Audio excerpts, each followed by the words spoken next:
विश्वानि देव सवितर्दुरितानि परासुव यद्भद्रं तन्न आसुव।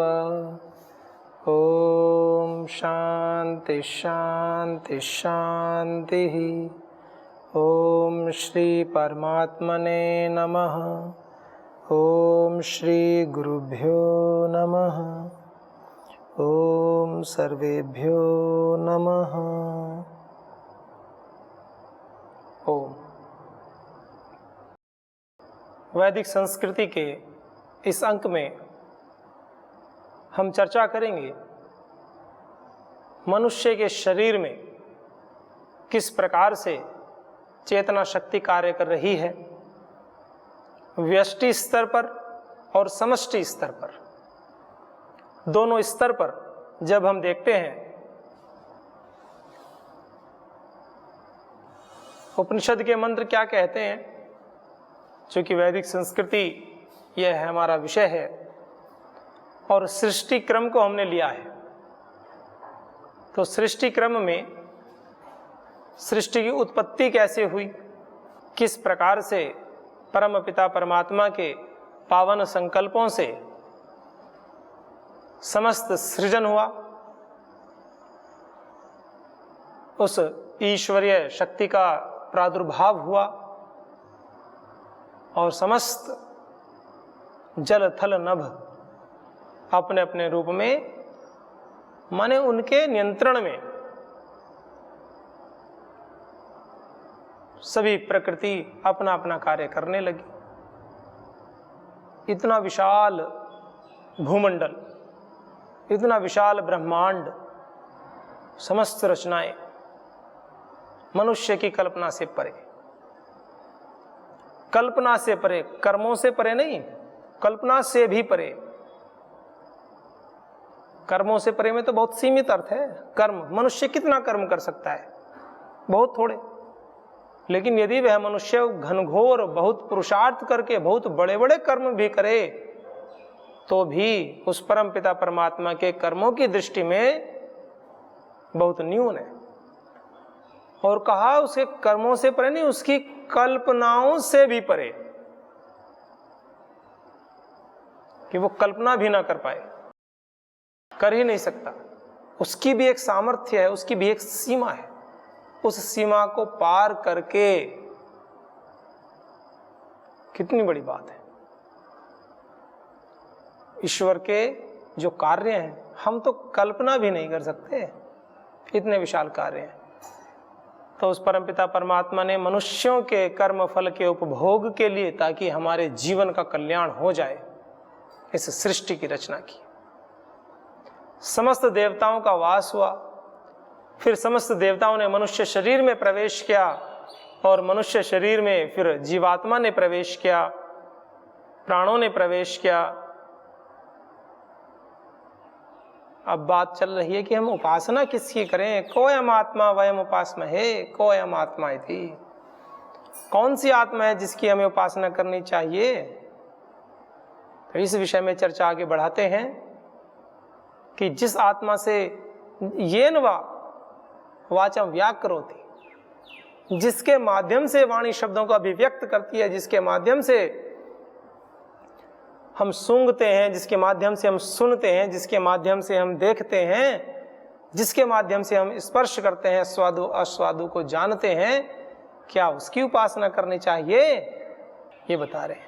अर्थात एक व्यष्टि के स्तर पर बात चल रही है और एक समष्टि के स्तर पर बात चल रही है। समष्टि के स्तर पर कैसे बात चल रही है उसको बता रहे हैं।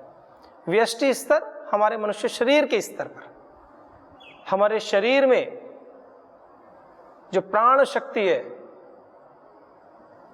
जो प्राण, एक प्राण है, प्राण जब मेधा के बुद्धि के साथ मिल जाती है, प्राण प्रज्ञा के साथ मिल जाता है, प्राण बुद्धि के साथ मिल जाता है, एक वो भी चेतना शक्ति का विकास होता है। एक वो भी शक्ति होती है कि प्राण शक्ति हमारी और बुद्धि शक्ति हमारी। सांख्य में महत तत्व कहा गया इसको। तो आगे देखेंगे इस विषय में। तो संज्ञानम यद एतद हृदय मनश्चैतत, पूर्व मंत्र में हमने पढ़ा था। पूर्व मंत्र में काफी सारी बातें आ गई थी इस विषय में। तो इसी विषय को आगे बढ़ाया कि दो प्रकार की आत्मा में से हम किसकी उपासना करें।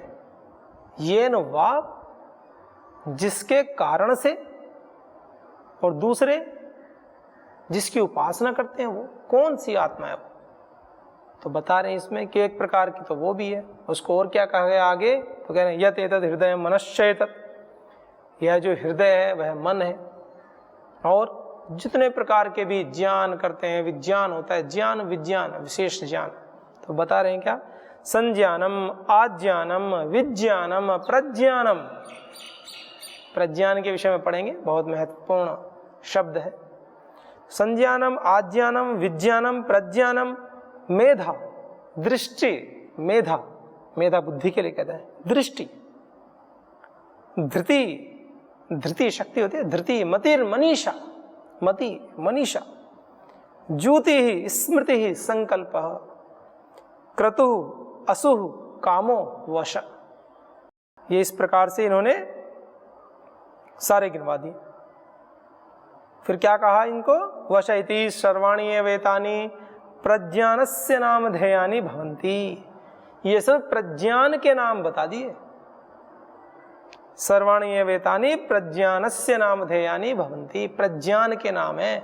और अभी हमने मंत्र में पढ़ा है प्रज्ञान कि जब पढ़ रहे थे उसी जीवात्मा के विषय में कि व्यष्टि स्तर पर जो है, तो उसी के विषय में आगे विस्तार से बता रहे हैं कि वो प्राण जिससे कि हम श्वास प्रश्वास लेते हैं, छोड़ते हैं, जिससे कि हम सुनते हैं, जिसके प्रयोग से, जिसके कारण से, जिसकी उपस्थिति मात्र से हमारा यह शरीर तंत्र कार्य करता है, उसके और गुणों को भी बता रहे हैं कि और वह क्या क्या करता है।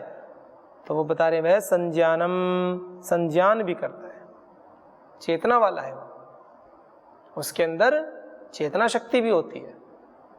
उसकी उपस्थिति मात्र से ये हमारा जो संघात है, ये इसमें चेतनता का भी प्रादुर्भाव होता है। फिर कहा आज्ञानम, आज्ञानम वो प्रभुता, अर्थात कोई भी कार्य जब हम करते हैं तो उसमें ईश्वरीय भाव होता है। जैसे किसी कोई भी कंपनी ले लीजिए, घर परिवार ले लीजिए, एक नायक होता है, लीडर बोलते हैं, नेताजी ऐसे बोलते हैं ना, माने घर का एक मुखिया होता है। तो ऐसे ही मैं ये कार्य कर रहा हूं, मैं ये काम कर रहा हूं, तो ये जो मैं का भाव है, ये प्रभुता का जो भाव है हमारे अंदर, वो होता है। और क्या है, विज्ञानम, विज्ञान है, प्रज्ञानम, मेधा, दृष्टि, धीति, मति, धृति, मति, मनीषा, सारे जो है ये सब प्रज्ञान के ही नाम बता दिए। अंततः अलग अलग प्रकार से पूरी व्याख्या कर रहे हैं प्रज्ञान की, एक एक विषय को पकड़ते हैं। हमें दो प्रकार की बातों को पूरा समझ लेना होगा, तब जाकर के ये सृष्टि क्रम का विषय, उपनिषद के मंत्र समझ में आएंगे। दो प्रकार की धाराएं चलती हैं। कुछ लोग ऐसा मानते हैं कि ये समस्त संसार उस ईश्वरीय शक्ति से उत्पन्न हुआ है, ईश्वरीय शक्ति से उत्पन्न हुआ है। वो परमात्मा जो सर्वशक्ति संपन्न सच्चिदानंद स्वरूप परमात्मा है, और वो प्रधान रूप से करता है। ईश्वर अलग है, जीव अलग है, प्रकृति अलग है। जीव अर्थात जीवात्मा, जो हम में, आप में, हर प्रत्येक प्राणी के अंतर्गत है जीवात्मा। और एक ईश्वर है जो इस सबको बनाने वाला है, जिसकी उपस्थिति मात्र से सर्व कार्य संपन्न होते हैं। और एक प्रकृति है जिसके सहयोग से वो इन चीजों को बनाता है। वो सभी नित्य हैं कि परमपिता परमात्मा की अध्यक्षता में, उनकी प्रधानता में, उनके दिशा निर्देशन में, उनकी उपस्थिति से, उनके ज्ञान से, उनके संकल्प मात्र से जीवात्मा और प्रकृति का संयोग होता है, और उनके कर्म फल के अनुसार भिन्न भिन्न रूपों को वो ग्रहण करते हैं और अपने आगे के कार्यक्रम चलाते हैं। और ईश्वर नियंता है, कर्ता धर्ता नियंता है। वो रुद्र भी है, वो विष्णु भी है, वो ब्रह्मा भी है। ब्रह्मा विष्णु महेश सभी गुण के अनुसार नाम है। वो सबको कर्मों के अनुसार फल देने वाले हैं। एक पक्ष ऐसा भी है, साक्षात दिखता ही है, कोई भेद नहीं होता। एक पक्ष ऐसा भी मानते हैं कि समस्त सृष्टि का जो सृजन है वो ईश्वर से ही हुआ है, ब्रह्म से ही समस्त सृष्टि का सृजन हुआ है, और एक समष्टि स्तर पर है और एक व्यष्टि स्तर पर है। और जिसको माया कहा गया है, जिसको अभाव कहा गया है, वो भी सत्तात्मक पदार्थ है। जो माया है वो ईश्वर की शक्ति है और वो सत्तात्मक है, वो ईश्वर की शक्ति है, लेकिन ईश्वर की शक्ति ईश्वर से भिन्न नहीं है, वो सत्तात्मक है। तो जिसको कहते हैं ना कि माया, तो वह माया का अर्थ ऐसा नहीं कि कुछ भी नहीं है, वह माया का अर्थ सत्तात्मक चीजों से है, कोई भाव पदार्थ है, वो जिसको अविद्या कहते हैं। जिसको अविद्या कहते हैं वो भी एक भावात्मक पदार्थ है, सत्तात्मक पदार्थ है, लेकिन वो सत्तात्मक पदार्थ उस ईश्वर की ही एक शक्ति है। अब उसमें ये भेद होता है कि ईश्वर जब सत्तात्मक नहीं है तो ईश्वर वैसे भावात्मक नहीं है जैसे पदार्थ होते हैं। सत्ता तो मानते ही हैं ईश्वर की कि वो तो निराकार है। जब ईश्वर निराकार है तो उसकी ये शक्ति साकार रूप में कैसे आ गई और कैसे चीजें बन गई, अलग अलग प्रश्न है, अलग अलग विमर्श है, विद्वानों के विमर्श। जब ईश्वर सर्वशक्तिमान है तो उसके लिए क्या असंभव है। फिर कुछ तर्क देते हैं कि ये तो प्रकृति नियम के विरुद्ध हैं और ऐसे, तो ठीक है, वो भी विद्वानों का एक विमर्श है, विद्वानों का यह भी विमर्श है। तो हम साधकों को क्या करना चाहिए, हमें किसी भी विमर्श में उलझना नहीं चाहिए। इस विषय में आप प्रामाणिक विद्वानों को देखें और पूरे राष्ट्र के, समाज के, पूरे विश्व के स्तर पर जो वैदिक विचारधारा है उसको लेकर के आगे बढ़ें। वर्तमान समय में हम परम श्रद्धेय श्री स्वामी जी महाराज के उनके दर्शन को, समस्त संसार के प्रति कल्याण की भावना से प्रेरित कर्मों को, उनके सेवा कार्यों को देख सकते हैं। एक समन्वयवादी दृष्टिकोण लेकर वो चल रहे हैं, सैद्धांतिक पक्ष को लेकर भी चल रहे हैं और समन्वयवादी दृष्टिकोण को लेकर के समाज की चेतना का आरोहण कर रहे हैं, दिव्य आरोहण कर रहे हैं, अपनी वैदिक संस्कृति की पताका को ऊंचा उठाए हुए हैं। सत्व का शासन हो इस विषय पर निरंतर कार्य कर रहे हैं। सात्विक शक्तियां आगे आए, सात्विक शक्तियां इस समाज की कर्णधार बने। इतने बड़े बड़े विषयों पर कार्य करते हैं, प्रातः काल से रात्रि पर्यंत अहर्निश निरंतर लगातार करते रहते, तीव्र संवेग से। तो इस प्रकार हमें देखना चाहिए। परम श्रद्धेय श्री स्वामी जी महाराज, परम श्रद्धेय श्री आचार्य श्री जी महाराज, हमें आगे बढ़ते रहना चाहिए। ऐसे साक्षात जो गुरु हमें उपलब्ध हैं, ऐसा नहीं कह रहा हूं कि आपके जो अन्य गुरु हैं उनको छोड़ दीजिए, नहीं, उनको भी रखिए, उनको भी रखिए। जो है उनको छोड़ने का नाम नहीं है, हम तो योग वाले जोड़ने की बात ही करेंगे। लेकिन ज्ञान तो, अच्छा ज्ञान, शुद्ध ज्ञान तो जहां से भी मिल रहा है ले लीजिए। वैदिक ज्ञान है, ऋषियों के दर्शन है, आपको भ्रांति से हटाने वाले दर्शन है, पुरुषार्थ की प्रेरणा देने वाले दर्शन है। और इस जीवन में बिना पुरुषार्थ के शांति मिल नहीं सकती, यह नितांत सत्य है, ध्रुव सत्य है। पुरुषार्थ के बाद ही, पुरुषार्थ, प्रचंड पुरुषार्थ की पराकाष्ठा का सातत्य ही सफलता का मूल मंत्र है। जब तक यह पुरुषार्थ घटित नहीं करेंगे तब तक सफलता मिलेगी नहीं, चाहे वो सफलता शांति पाने के लिए क्यों ना हो। पुरुषार्थ पुरुषार्थ पुरुषार्थ। वैदिक जो भी सिद्धांत हैं, वेदोक्त परंपराएं हैं, उनका निर्वाह करते हुए, विधि के अनुरूप कार्य करते हुए समस्त ऊर्जा को, 100% ऊर्जा को समाज कल्याण के कार्य में लगा देना ही तो पुरुषार्थ है।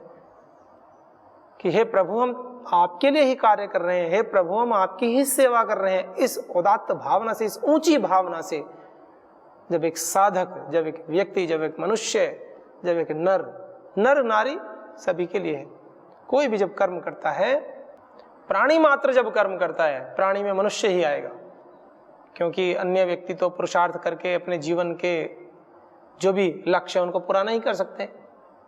जो अंतिम लक्ष्य होता है ईश्वर प्राप्ति, उसको तो पूरा नहीं कर सकते, अन्य तो सब भोग योनि है। मनुष्येतर, मनुष्य से इतर, मनुष्य से भिन्न जितनी भी जातियां हैं वो सब भोग योनि में आती है।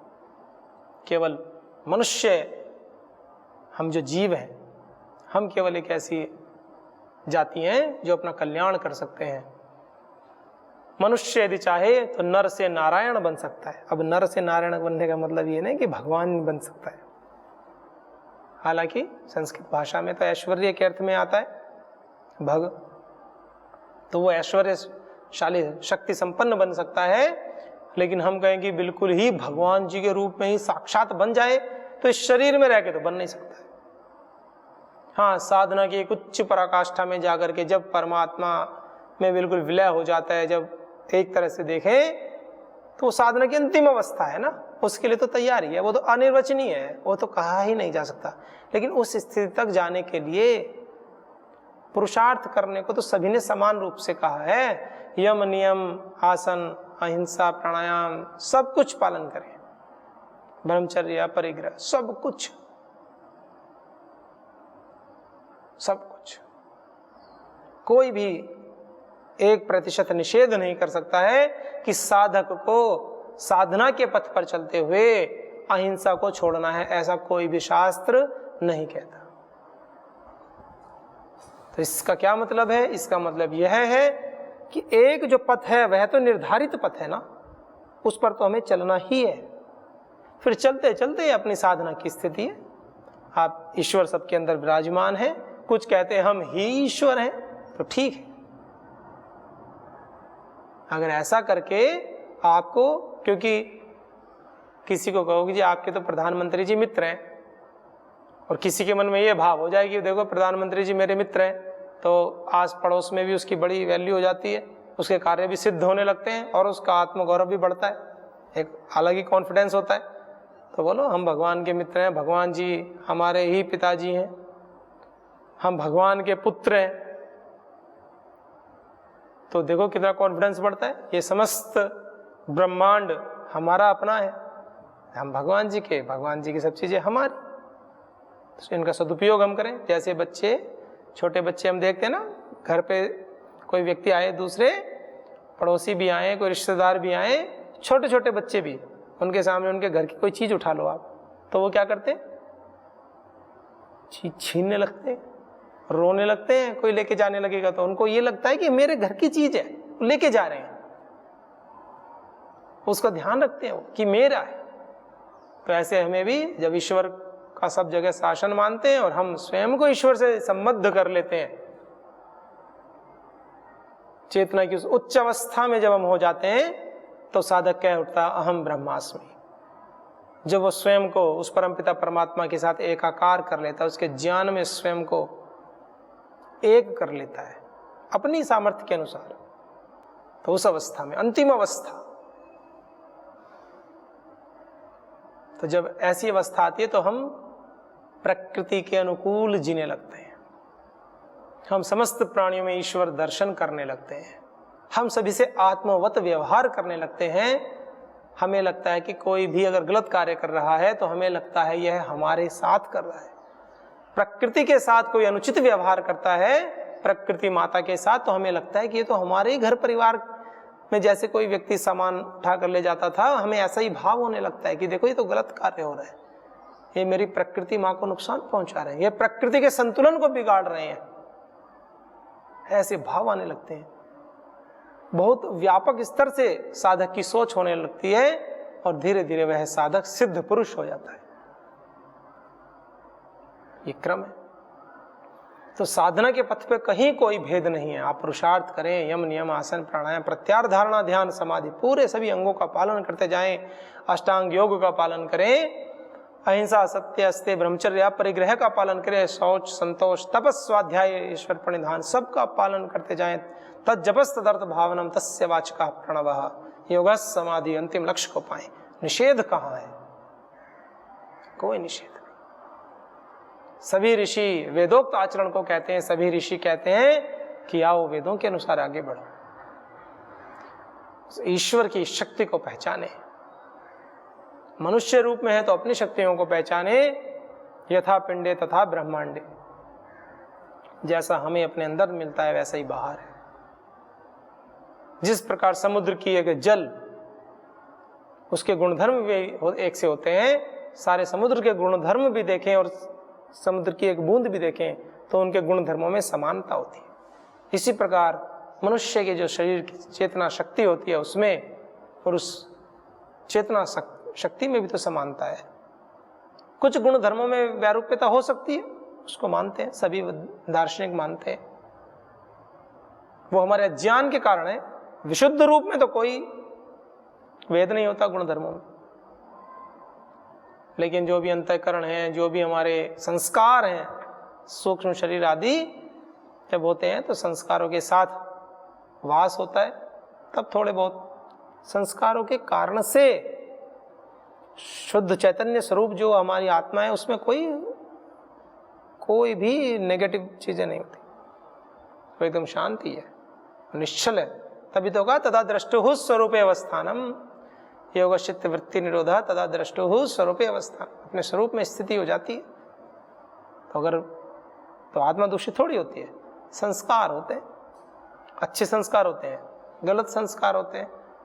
योग से, यज्ञ से, प्राणायाम, ध्यान से, योगासन आदि के माध्यम से, स्वाध्याय सत्संग से, इंद्रियों पर नियंत्रण से, अपरिग्रह आदि सभी योगांगों का पालन करते करते करते करते हम उन गलत संस्कारों को दूर कर देते हैं, दग्ध बीज कर देते हैं। फिर वो हमारे ऊपर हावी नहीं हो पाते, अनुकूल निमित्त पाने पर भी बुरे संस्कार जागृत नहीं हो पाते। यह है साधना का फल, यह है योग प्राणायाम अच्छे गुरु की संगति का फल, उनके सानिध्य, उनकी कृपा, हमारे जो भी इष्ट देव है उनकी कृपा, परम श्रद्धेय परम पूज्य जो भी गुरुजन आपके हैं उन सभी की कृपाओं का जो फल होता है वो यही तो होता है कि उनके सानिध्य से, उनकी उपस्थिति से, उनके स्मरण मात्र से, क्योंकि भौतिक जीवन में हम हैं तो हमें कोई तो आदर्श चाहिए। हालांकि सर्वोच्च आदर्श के रूप में परमपिता परमात्मा ने वेदों को दिया ही है, फिर भी कुछ तो जीवन ऐसे चाहिए जिनको देखकर हम कह सकें हाँ ये वेदोक्त जीवन जी रहे हैं, यह हमारे ऋषियों जैसा जीवन जी रहे हैं। जो वेदों में कहा गया ज्ञान है उसको जमीन पर अवतरित कर रहे हैं। क्या केवल शब्दों से कहेंगे तो लोग मानेंगे क्या? हमें जीना होगा, हमें अपने आचरण पक्ष से वेदोक्त विषयों को सिद्ध करना होगा। ऋषियों ने क्या है, कर रहे हैं, आप देख सकते हैं। बहुत बड़ी सूची है हमारे ऋषियों की जिन्होंने वेदोक्त जीवन को जिया है, वर्तमान में भी जी रहे हैं।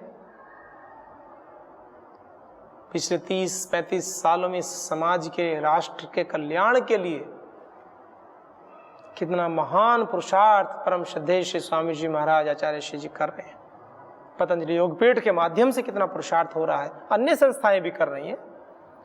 लेकिन अगर एक वैश्विक स्तर पर देखें, वेदोक्त स्तर पर देखें, योग, शिक्षा, संस्कार, कृषि, संस्कृति, सभी दिशाओं में वेद को आश्रय करके, वेदोक्त परंपराओं को आश्रय करके आप देखिए, आप स्वयं निर्णय कीजिए, किसी के बताने की आवश्यकता नहीं है। आप आस्था वैदिक चैनल के माध्यम से प्रातःकाल 5 बजे से 8 बजे, शाम को 8 से 9, वैदिक चैनल पर तो पूरे दिन कार्यक्रम आते हैं। आप देखिए, स्वयं आकलन कीजिए, क्योंकि हमारा भी तो दायित्व होता है। जो व्यक्ति अच्छे कार्य कर रहे हैं, जो व्यक्ति समाज कल्याण के कार्यों में लगे हैं, कर रहे हैं, हमें उनका साथ देना चाहिए। होता क्या है, आप कहेंगे कि हमारे साथ देने से क्या होगा, वो तो बहुत बड़े स्तर पर है। हाँ, यह तो सत्य है, इसको मैं मानता हूँ, वह बहुत बड़े स्तर पर है। और आप सोचोगे कि इनका साथ हम क्या दें, हम तो अकेले हैं, उनके पास तो बहुत है तो, लेकिन आप तो अपनी जिम्मेवारी सुनिश्चित कीजिए, आप दीजिए। हर व्यक्ति अपना अपना कार्य कीजिए, हर व्यक्ति अपना अपना कार्य कीजिए, क्योंकि सब मनुष्यों का कर्मों का जो फल है सभी को अलग अलग मिलेगा। दो कोई जुड़वा भाई भी हो जाएं तो उनके कर्मों का फल समान नहीं होगा।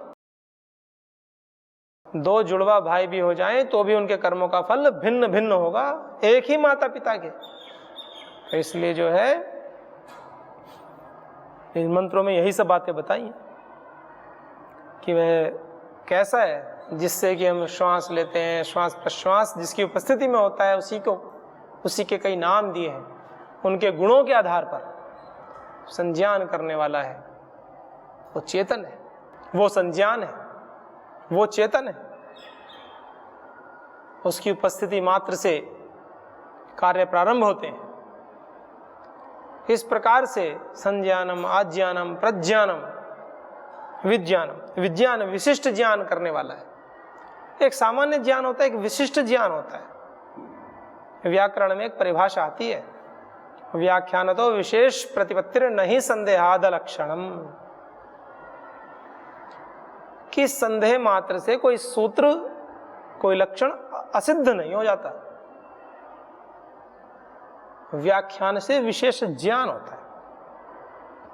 अगर कहीं पर संदेह हो गया कि यह अच्छा है, कि यह अच्छा है, कि यह ठीक है, कि यह ठीक है, तो आपको लगे कि यहां तो संदेह हो गया, तो इसका मतलब जिस वस्तु में संदेह हुआ आप सोचो ये तो खराब बात है, ऐसा नहीं होता है।